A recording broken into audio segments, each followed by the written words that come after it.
completely surrounded by the largest armada ever assembled.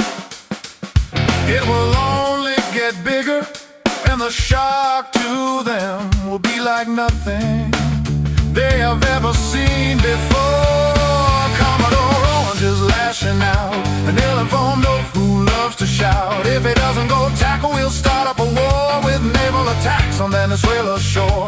He doesn't know history, he doesn't care. Oil's what he wants and it's why he's there. Until such time as they return.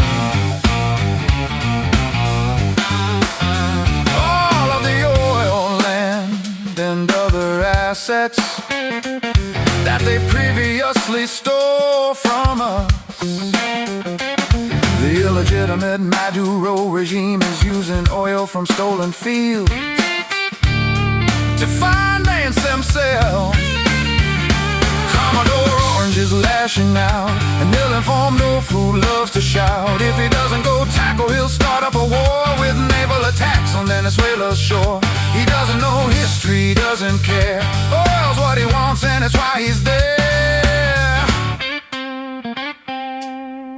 We never owned their land, you see.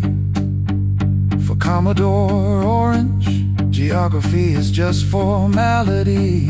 But we're way past the point where logic holds sway, and straight to imperialism through childish displays.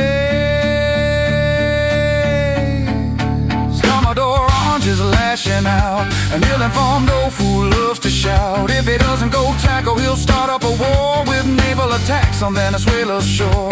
He doesn't know history, he doesn't care. Oil's what he wants and it's why he's there.